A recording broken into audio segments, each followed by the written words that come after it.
ETF index mutual funds నేర్చుకుని stock మార్కెట్లో రాణించాలనుకుంటున్నారా? వెంటనే ఈ నెంబర్కి కాల్ చేయండి.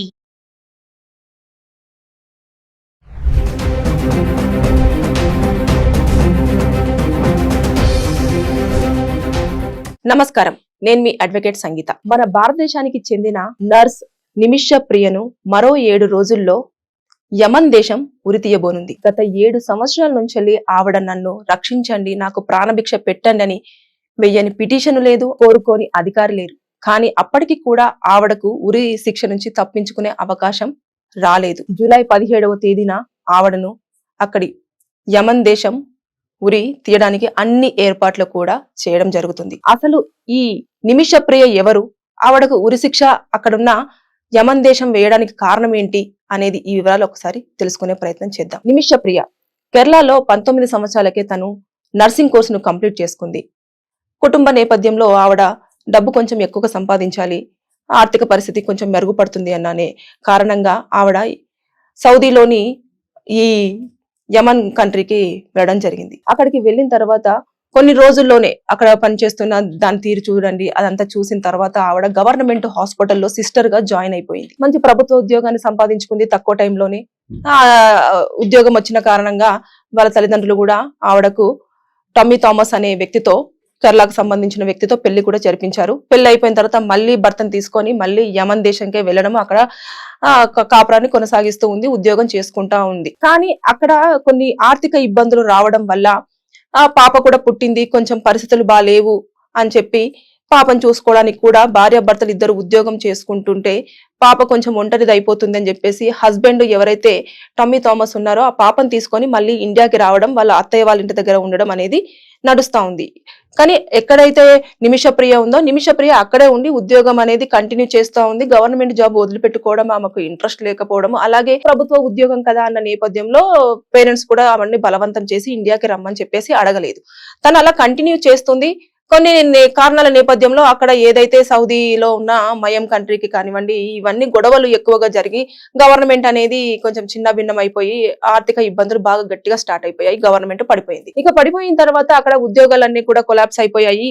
ఏం చేయాలి అన్న పరిస్థితిలో నాకు ఈ ఉద్యోగం, నాకు ఈ పని వచ్చు కదా, నేను సొంతగా ఒక క్లినిక్ స్టార్ట్ చేసుకోవాలి అని చెప్పేసి నిర్ణయం తీసుకుంది నిమిష ప్రియ. కానీ అక్కడ వేరే కంట్రీ నుంచి వెళ్ళిన పౌరులు ఎవరైనా సరే అదర్ కంట్రీలో బిజినెస్ స్టార్ట్ చేసినప్పుడు ఎవరైతే అక్కడ ఉంటున్నారో, ఏ కంట్రీకి సంబంధించిన పర్సన్ అక్కడ సిటిజన్షిప్ ఉంటుంది కదా, వారికి ఎవరైతే ఉంటారో ఆ పర్సన్ ఇందులో పార్ట్నర్షిప్ గా ఉండాలి. కంపల్సరిగా ఉంటేనే ఆ నమ్మకంతో అక్కడి గవర్నమెంట్ అనేది బిజినెస్ పెట్టుకోవడానికి పర్మిషన్ ని ఇవ్వడం జరుగుతుంది. సరే అని చెప్పేసి ఇవన్నీ అన్ని దానికి బిజినెస్ కు సంబంధించిన వివరాలన్నీ కనుక్కున్న తర్వాత ఈ నిమిష ప్రియకు ఎప్పటి నుంచో అక్కడ పనిచేస్తుంది కదా, ఆవిడ చాలా తక్కువ ఏజ్ లో వెళ్ళినప్పటి నుంచి 20 years నుంచి అక్కడ ఉందని మనం అనుకోవచ్చు. అప్పటి నుంచి ఆవిడ పనిచేస్తుంది కాబట్టి అక్కడ ఒక ఫ్రెండ్ ఉన్నారు ఈ అమ్మాయికి. ఆ అబ్బాయి పేరు వచ్చేసి తలాల్ అలం అబ్దు అని. అతని త్రూకు ఈ విషయాన్ని అంతా కూడా ఆవిడకి అతనికి చెప్పడము, తను కూడా చాలా ఇంట్రెస్ట్ గా ఉండి ఓకే నేను కూడా నీతో పాటు పార్ట్నర్షిప్ గా ఉంటాను, ప్రాబ్లం లేదు, ఎందుకంటే అతను అక్కడే ఉంటాడు, అక్కడ ఊరు అతనే కాబట్టి ఇంకా అక్కడ కంట్రీలోనే అతని జీవనం పుట్టిన నుంచి పెరగడం అంతే, బ్రాటప్ బార్న్ అంతా ఎవ్రీథింగ్ అక్కడే కాబట్టి పర్మిషన్ చాలా ఈజీగా వస్తుంది అని చెప్పేసి అనుకున్నారు. అయితే ఈ మధ్యలోనే ఎవరైతే నిమిష ప్రియ ఉందో వాళ్ళ పాప శారీ ఫంక్షన్ ఉందని చెప్పేసి తను ఇండియాకి రావాల్సిన ఆ టైము, నేను కూడా వస్తాను అని చెప్పి తలాలు తన ఫ్రెండ్ కూడా వస్తాను అంటే సరే అని చెప్పేసి ఇండియాకి తీసుకొని వచ్చింది. వచ్చిన తర్వాత అంతా బాగుంది, వాళ్ళ ఫ్యామిలీ ఫ్రెండ్స్ తో కలిసిపోయాడు, అంతా ఎవ్రీథింగ్ ఈజ్ అంటే ఫ్యామిలీలో ఒక ఫ్యామిలీ మెంబర్ లాగానే మంచిగా ఎంజాయ్ చేశాడు, అంతా అయిపోయింది. కానీ ఇతను వెళ్ళేటప్పుడు మాత్రము ఈ నిమిష ప్రియకు సంబంధించిన ఫోటో ఆల్బమ్ ఉంటుంది కదా, ఏదైతే పెళ్లికి సంబంధించినవి ఉన్నాయో అవన్నీ ఫొటోస్ అతను తీసుకున్నాడు. ఎందుకు తీసుకుంటున్నావు అంటే గుర్తుగా ఉంటాయి, బాగున్నాయి కదా ఫొటోస్ అన్ని అని చెప్పేసి అన్నాడు, తీసుకున్నాడు. ఇంకా ఎవరు కంట్రీకి వాళ్ళు వెళ్ళిపోయారు, అంతా అక్కడ వరకు బాగుంది. వెళ్ళిపోయిన తర్వాత అక్కడ పర్మిషన్ కోసం, బిజినెస్ పర్మిషన్ కోసం ఏం చేశాడంటే నిమిష ప్రియను ఏమని చూపించాలి అని చెప్పేసి అనుకుని నా భార్య అని చూపించడం కోసం ఆయన మార్ఫ్ చేశాడు. ఎవరైతే నిమిష ప్రియ వాళ్ళ హస్బెండ్ ఉన్నాడో థామస్ ఫొటోస్ అన్ని కూడా రిమూవ్ చేసి ఆ ప్లేస్ లో ఇతన్ని పెట్టేసి, తిను నా వైఫ్, నిమిష ప్రియ నా వైఫ్, మేము బిజినెస్ పెట్టుకోవడానికి ఏదైతే ఈ క్లినిక్ స్టార్ట్ చేసుకోవడానికి మాకు పర్మిషన్ ఇవ్వండి అంటూ అక్కడ గవర్నమెంట్ ను కోరడం, గవర్నమెంట్ కూడా అన్ని రకాలుగా చూసి అన్ని క్రియేట్ చేశాడు. ఇంకా పెళ్లి సర్టిఫికేట్స్ అండ్ ఎవ్రీథింగ్ అంతా క్రియేట్ చేసి ఇంకా ఆ క్లినిక్ పెట్టుకోవడానికి పర్మిషన్ అనేది వచ్చింది. వచ్చిన ఒక 2-3 నెలలకే ఈవిడకి తెలిసింది, అదేంటి నువ్వు భార్య అని ఎట్లా ఇంట్రడ్యూస్ చేస్తావని చెప్పేసి కొంచెము ఆయనతో ఆర్గ్యుమెంట్ స్టార్ట్ చేసింది. చేయడంతో అతను ఇవన్నీ ఇంకా అప్పుడు కొట్టడము, చాలా ఇబ్బంది పెట్టడము, నువ్వు నేను చెప్పిందే వినాలి, నేను లేకపోతే నువ్వు అసలు లేవు నువ్వు అని ఇంకా చాలా ఆవిడని భయాందోళనకు గురి చేశాడు. ఇది తట్టుకోలేని ఆవిడ ఏం చేసింది అంటే వెంటనే ఇమీడియట్ గా పోలీస్ స్టేషన్ లో అక్కడ ఉన్న పోలీస్ స్టేషన్ కి వెళ్ళేసి కంప్లైంట్ చేసింది. ఇలా నన్ను హరాస్ చేస్తున్నాడు, నన్ను ఇబ్బంది పెడుతున్నాడు, నన్ను శారీరకంగా కూడా ఇబ్బంది పెడుతున్నాడు, మానసికంగా చాలా డిస్టర్బ్ అవుతున్నాను అని చెప్పేసి ఆవిడ అక్కడ కంప్లైంట్ ఇవ్వడానికి వెళ్తే అక్కడ పౌరుడు కదా అతను, ఎవరు తలాల్. సో గవర్నమెంట్ ఎప్పుడైనా కూడా మన గవర్నమెంట్ లాగా ఎక్కడో కొత్తగా వచ్చిన వాళ్ళకి సపోర్ట్ చేస్తూ మన వాళ్ళను ఇబ్బంది పెడుతూ అలాంటిది కాకుండా అక్కడ వాళ్ళకు మాత్రమే ప్రయారిటీ ఇస్తుంది. తర్వాతనే నెక్స్ట్ అదర్ కంట్రీ నుంచి వచ్చిన వ్యక్తులకి ప్రయారిటీ ఇవ్వడం అనేది జరుగుతుంది. సో నువ్వు ఆల్రెడీ చూస్తే నువ్వే ఫేక్ అని పెట్టావు, అతని హస్బెండ్ కాకపోయినా కూడా హస్బెండ్ అని చెప్పేసి నువ్వు ఇక్కడ క్లినిక్ పెట్టడం జరిగింది అని చెప్పేసి ఆమెకి మీదనే కేసు ఫైల్ చేసేసి ఆమెను ఒక 2-3 నెలలు జైలు పంపించడం జరిగింది. జైలు నుంచి వచ్చిన తర్వాత మళ్ళీ క్లినిక్ దగ్గరికి వెళ్ళింది. క్లినిక్ దగ్గరికి వెళ్ళి నాకు ఇంకా వద్దు, నేను నీతో పాటు పార్ట్నర్షిప్ లో పెట్టినప్పుడు నాకు కొంచెం డబ్బులు ఇచ్చాను కదా, నా డబ్బులు నాకు ఇచ్చేసేయి అని చెప్పేసి అంటే డబ్బులు లేదు ఏమి లేదు అని చెప్పేసి ఆవిడని అదే క్లినిక్ లోని ఒక రూమ్ లో బంధించేసి ఇంకా డైలీ ఆవిడతో శారీరకంగా ఇంకా నైట్ ఆయనకి ఎప్పుడు మూడ్ వస్తే అప్పుడు ఆవిడ దగ్గరికి వెళ్ళడము, ఆవిడతోటి ఎంజాయ్ చేయడము, అంతేకాదు వాళ్ళ ఫ్రెండ్స్ ను కూడా పిలిపించేసి ఆవిడతో మీరు ఎంజాయ్ చేయండి అని చెప్పేసి శారీరకంగా వాడుకొని ఆవిడని మొత్తం బాడీ మీద కూడా అంత హార్మ్ చేశారు, కొట్టడము, గీరడము ఇలాంటివన్నీ కూడా ఉన్నాయి. ఇంకా అదంతా భరించలేని ఆవిడ అక్కడ ఉన్న ఏదైతే యమన్ దేశంలో ఉన్న ఒక లేడీ తోటి హెల్ప్ తీసుకుంటది. నేను ఎలాగైనా సరే బయటికి వెళ్ళిపోవాలి, ఇతన్ని నేను భరించలేకపోతున్నాను, నాకు క్లినిక్ నుంచి వెళ్ళి ₹1 కూడా నాకు ఇవ్వట్లేదు, మొత్తం డబ్బులన్నీ అతనే తీసేసుకుంటున్నాడు, నన్ను శారీరకంగా వాడుకుంటున్నాడు, మానసికంగా ఇబ్బంది పెడుతున్నాడు, కొడుతున్నాడు, తిడుతున్నాడు అని చెప్పేసి ఆవిడతో చెప్పుకుంటే ఆల్రెడీ ఎవరితోటైతే షేర్ చేసుకుంటున్నారో ఆ అమ్మాయిని కూడా ఈ తలాల్ అనే పర్సన్ యూజ్ చేసుకుంటున్నాడు. సో నేను నీకు హెల్ప్ చేస్తాను, నువ్వైనా హ్యాపీగా ఉండు, నీ దేశానికి వెళ్ళి అని చెప్పేసి ఆవిడ హెల్ప్ చేస్తానన్న నేపథ్యంలో వీళ్ళిద్దరు కూడా ప్లాన్ చేసుకుంటారు. ఏదైతే తనకి నిద్రలోనే హార్ట్ స్ట్రోక్ వచ్చి ఆయన అప్పటికప్పుడు చనిపోవడం జరిగింది. తలాలు అంటే ఈవిడని తన బిజినెస్ పార్ట్నర్ ని చంపారు అన్న నేపథ్యంలోనే ఈవిడను అరెస్ట్ చేయడం జరిగింది. అయితే చంపేసి అక్కడి నుంచి వెళ్ళిపోయారు. అంటే చంపేసిన తర్వాత అయ్యో నేను అంటే వాళ్ళు అనుకున్న ప్లాన్ అది కాదు, మత్తులోకి పంపించేసి అక్కడున్న పాస్పోర్ట్ తీసుకోవాలి అని చెప్పేసి అనుకున్నదే వాళ్ళ ఇంటెన్షన్. కానీ ఎక్కువ ఓవర్ డోస్ అయిపోయేసరికి ఆయన చనిపోయితే వీళ్ళు భయపడిపోయారు. ఇద్దరు భయపడిపోయి ఏం చేయాలో తెలియక ముక్కలు చేశారు. అతన్ని ముక్కలు చేసి పైన వాటర్ ట్యాంక్ లో వేసి అక్కడి నుంచి ప్రస్తుతానికి మనం ఇక్కడ నుంచి వెళ్ళిపోదామని చెప్పేసి వాళ్ళిద్దరు కూడా మహిళలు వేరే చోటికి వెళ్ళిపోయారు. నిమిషప్రియకి హెల్ప్ చేసిన ఇంకొక ఆవిడ, యామెన్ దేశానికి సంబంధించిన ఆవిడని. వెళ్ళిపోయిన తర్వాత 2 రోజుల తర్వాత వాటర్ ట్యాంక్ నుంచి వెళ్ళి వాటర్ అంతా స్మెల్ రావడం వల్ల అక్కడ ఉన్న వాళ్ళు కంప్లైంట్ చేయడం జరిగింది. కంప్లైంట్ చేసేస్తే ఆ వాటర్ ట్యాంక్ చెక్ చేసిన తర్వాత చూస్తే అందులో డెడ్ బాడీ కనిపించి ఆ పీసెస్ అన్ని కనిపించడం వల్ల ఇది ఎవరిదేనంటే ఇదేనండి తలాలని తెలిసింది. ఎవరు చంపారు అని ఆరా తీస్తే వీళ్ళిద్దరు కూడా దొరికిపోయారు. 2 రోజులకే మొత్తము కేసు అంతా. మనలాగా ఏళ్ల తరబడి ఇన్వెస్టిగేషన్లు ఎక్కడ పోయారు ఏంటిదని ఏం లేదు. జస్ట్ వితిన్ 2 days లో తెలిసిన 2 days లో అంటే విషయమే తెలియడం 2 days కి తెలిసింది. తెలిసిన వెంటనే వాళ్ళని అరెస్ట్ చేయడము, ఎందుకు చంపారు అని చెప్పేసి అడగడము ఇవన్నీ జరిగిన తర్వాత ఆవిడ వెంటనే అక్కడ గవర్నమెంట్ చంపడాన్ని చాలా పనిష్మెంట్ గా తీసుకుంటది అన్నట్టు. చాలా అంటే ఒక వ్యక్తిని చంపడం అనేది చట్ట విరుద్ధం అనేది అక్కడ ఉన్న కంట్రీస్ చాలా స్ట్రాంగ్ గా బిలీవ్ చేస్తాయి. అరబ్ కంట్రీలు, సౌదీ కంట్రీలు అన్ని కూడా చాలా స్ట్రాంగ్ గా తీసుకుంటాయి. ఆ నేపథ్యంలో ఉంటే ఉరి శిక్ష వేయడం కానివ్వండి, లేదు అనుకుంటే యావజ్జీవ కారాగార శిక్ష విధించడం కానీ చేస్తారన్నట్టు.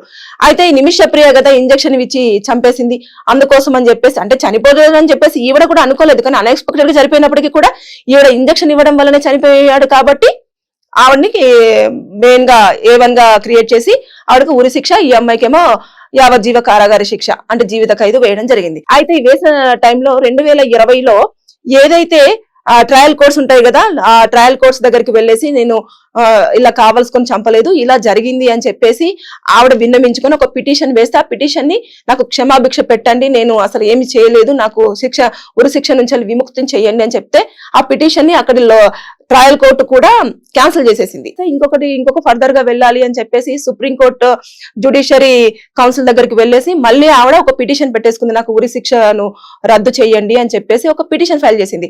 అయితే లోయర్ కోర్టు ఏదైతే ట్రయల్ కోర్టు ఇచ్చిందో ఆ ట్రయల్ కోర్టుని సమర్థిస్తూ నీకు ఉరి శిక్ష నుంచి విముక్తి కల్పించడానికి మేము అంగీకరించట్లేదని చెప్పేసి అది కౌన్సిల్ కూడా పిటిషన్ ని క్యాన్సిల్ చేసేసింది. చేసిన తర్వాత ఇంకొక ఆల్టర్నేటివ్ గా ఇదంతా కూడా జరుగుతూ వస్తుంది. హస్బెండ్ వీళ్ళందరూ కూడా ట్రై చేస్తున్నారు.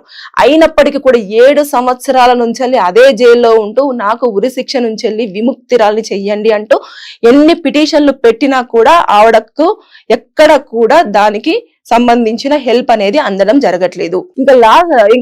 ఇంకొక ఛాన్స్ గా అక్కడ ఎవరైతే అధ్యక్షుడు ఉంటాడో ఆ అధ్యక్షుడి దగ్గరికి వెళ్లి కూడా పిటిషన్ ని ఫైల్ చేశారు. ఇలా అనుకోకుండా జరిగిందే తప్పించి నేను చంపాలన్న ఉద్దేశంతో అయితే నేను తలార్ని చంపలేదు అని చెప్పేసి నాకు క్షమాభిక్ష పెట్టండి అని చెప్పేసి ఆవిడ ఒక పిటిషన్ ఫైల్ చేస్తే అక్కడున్న అధ్యక్షుడు కూడా ఆ పిటిషన్ ని క్యాన్సిల్ చేస్తాడు, యాక్సెప్ట్ చేయడు, నేను అసలు దీన్ని నేను క్షమించను అని చెప్పేసి ఖండిగా చెప్పేశాడు. సో ఇంకా ఆ ఊరి అనేది అట్లాగే అప్లికేబుల్ అవుతూ వస్తూ ఉంది. ఇంకా ఆవిడకు మిగిలిన ఒక్క ఛాన్స్, చివరి ఛాన్స్ బ్లడ్ మనీ అంటే అవును రక్తనిధి. ఇది మన దగ్గర ఉండకపోవచ్చు, కానీ అదర్ కంట్రీలో ఒక పర్సన్ ని చంపినప్పుడు వాళ్ళు ఏం చేస్తారనంటే ఆ కుటుంబ సభ్యులకు కొంత అమౌంట్ నిచ్చి మనము క్షమాభిక్ష కోరుతున్నాము, మేము ఆ వ్యక్తిని అనుకోని పరిస్థితుల్లో ఇలా చంపాల్సి వచ్చింది అని చెప్పేసి వారికి చెప్పి వారి దగ్గర నుంచి ఒక క్షమాభిక్ష అంటే కొంత అమౌంట్ ఇవ్వాల్సి ఉంటది అన్నట్టు. వాళ్ళు అడిగే అమౌంట్ ఎంతో కొంత అమౌంట్ వాళ్ళు మనల్ని డిమాండ్ చేస్తారు. ఆ అమౌంట్ ని మనం వాళ్ళకి అందించాల్సిన దాన్నే బ్లడ్ మనీ అని అంటారు. ఇప్పుడు నిమిష ప్రియకు అదొక్కటే చివరి ఆప్షన్ గా ఉండడం జరిగింది. అయితే ఈ నేపథ్యంలో నిమిష ప్రియకి సంబంధించి ఒక ఫౌండేషన్ ని కూడా క్రియేట్ చేశారు. కొన్ని ఫండ్స్ కూడా కలెక్ట్ చేయడం జరిగింది. మొత్తం దాదాపుగా అంటే ఇంకా ఫ్యామిలీ మెంబర్స్ అందరూ కూడా డైరెక్ట్ గా ఎవరు కూడా నిమిష ప్రియ విషయంలో ఇన్వాల్వ్ అవ్వడానికి ఇక్కడ ఛాన్స్ లేదు. ఇక్కడ మన కోర్టులోనైతే ఎవరైనా వచ్చి ఇన్వాల్వ్ అవ్వడానికి ఉంటారు కదా, అక్కడ మధ్యవర్తిత్వం చేయడానికి ఎక్కడ కూడా ఉండదు. అక్కడ ఉన్న ఎవరైతే ఉంటారో ఆ అధికారులు మాత్రమే మాట్లాడడానికి అన్ని రకాల ఎలిజిబిలిటీస్ ఉంటాయి. సో వీరు ఎవరైతే అక్కడ అధికారులు ఉంటారో వాళ్ళు మాట్లాడడం, వాళ్ళు కోర్టు త్రూ మాట్లాడడం ఇలాంటివి జరుగుతాయి తప్పించి డైరెక్ట్ మనం ఇక్కడ కూడా యాక్సెస్ అవ్వడానికి ఉండదు. సో నిమిష ప్రియ పేరు మీదుగా కూడా ఒక మనీ కలెక్షన్ కోసం అని చెప్పేసి ఒక ఫౌండేషన్ క్రియేట్ చేశారు. దాని పరంగా 7,50,00,000 రూపాయలు కూడా ఫండ్ అనేది రైజ్ అయ్యింది. ఆ డబ్బులు వాళ్ళ ఫ్యామిలీకి ఇచ్చి క్షమాభిక్ష కోరుదాము అని అంటే ఇప్పటి వరకు తలాలకు పెళ్ళైపోయింది, పిల్లలు కూడా ఉన్నారు. ఇప్పటి వరకు ఆ తలాలకు సంబంధించిన ఫ్యామిలీ మెంబర్స్ ఈ విషయంలో ఇన్వాల్వ్ అయ్యిందే లేదు, అసలు ఈవిడకు కలవడానికి అవకాశం ఇచ్చిందే లేదు. సో ఈ నేపథ్యంలోనే ఎన్ని రకాలుగా గత 7 సంవత్సరాల నుంచి కూడా ప్రాణ కావాలి అని ఫైట్ చేస్తున్న నిమిష ప్రియ ఇక మరో 7 రోజుల్లో ఉరి శిక్ష అమలుకు ఆవిడ ఖచ్చితంగా తల వంచాల్సిందే అన్న కోణాలే మనకి ఇక్కడ ఎక్కువగా కనిపిస్తూ ఉన్నాయి. కానీ ఇక్కడ ఉరి శిక్ష అంటే మనలాగా ఉరి తీయడం అనేది ఏమి ఉండదు. అక్కడున్న వారి కంట్రీలో ఉన్న దాని ప్రకారంగా వాళ్ళ రూల్స్ ప్రకారంగా మనిషిని నిలబెట్టేసి ఒక ఫైరింగ్ గన్ షూట్స్ తోటి షూట్ చేస్తారు. అది వాళ్ళ దగ్గర వాళ్ళ కంట్రీలో దాన్ని ఉరిగా కన్సిడర్ చేస్తూ ఉంటారు. సో ఈ నేపథ్యంలో ఇంకొక నిమిష ప్రియ చేతిలో ఇంకొక 7 రోజులు మాత్రమే ఉన్నాయి. కౌంట్ డౌన్ స్టార్ట్ అయిపోయింది. ఇప్పటికీ కూడా మన గవర్నమెంట్ ని అడగడం జరుగుతుంది. మన గవర్నమెంట్ కూడా చాలా ప్రయత్నాలు చేసినప్పటికీ కూడా ఎన్ని చెప్పినా కూడా అక్కడి గవర్నమెంట్ అసలు వినడం లేదు. కోర్టు ఆల్రెడీ తీర్పు ఇవ్వడం జరిగింది, మేము దానిని ఏమీ చేయలేము, దయచేసి మీరు గనక ఏమైనా చూడాలి అంటే ఎవరైతే తలాలు చనిపోయిన వ్యక్తి ఫ్యామిలీ ఉందో ఆ ఫ్యామిలీ నుంచి మీరు క్షమాభిక్ష లెటర్ ని తీసుకొచ్చుకొని మీరు కోర్టులో సబ్మిట్ చేస్తే మీకేమైనా ఉరి శిక్ష నుంచి మీకు కొంచెం వేరే అదర్ శిక్ష అంటే ఉరి శిక్ష లేకపోయినా కూడా జీవిత ఖైదు కానీ ఇంకా వేరే ఆల్టర్నేటివ్ గా శిక్ష కానీ విధించడం జరుగుతుంది అని చెప్పేసి చాలా క్లిస్టర్ గా చెప్పడం జరిగింది. సో నిమిష ప్రియ ఇప్పుడు చాలా అన్ని ప్రయత్నాలు చేసినా కూడా ఎక్కడ కూడా ఆమె ప్రాణం ఎక్కడ ఎలా కాపాడుకుంటుంది అనేది లేదు, ఆవిడ చేతుల్లో ఉంది. వాళ్ళ కుటుంబ సభ్యులు అన్ని రకాలుగా ప్రయత్నం చేస్తున్నారు. సో ఫింగర్స్ క్రాస్, ఇంకా మనం వేచి చూడాల్సిందే. ఆవిడకి ఇంకా లాస్ట్ మినిట్ వరకైనా కూడా అంటే మన భారతదేశానికి సంబంధించిన తొలి మహిళ మరో 7 రోజుల్లో ఉరికి అన్ని ఏర్పాట్లు జరుగుతున్నాయి. ఉరికి కాబోతున్న ఒక వ్యక్తి. సో మనం కూడా ఏమీ చేయలేని పరిస్థితి. గవర్నమెంట్ కూడా చాలా అన్ని రకాలుగా ప్రయత్నాలు చేసింది. 7 సంవత్సరాల నుంచి ప్రయత్నాలు చేస్తున్నప్పటికీ కూడా ఇప్పటికీ ఫలించకపోవడం అనేది చాలా ఇబ్బందికరం. ఇక ఈ 7 రోజుల్లోనైనా ఆవిడకు ఏదో ఒక రకంగా తలార్ ఫ్యామిలీ కొంచెం క్షమిస్తే బాగుంటుందని చెప్పేసి నేను కోరుకుంటున్నాను. Thank you.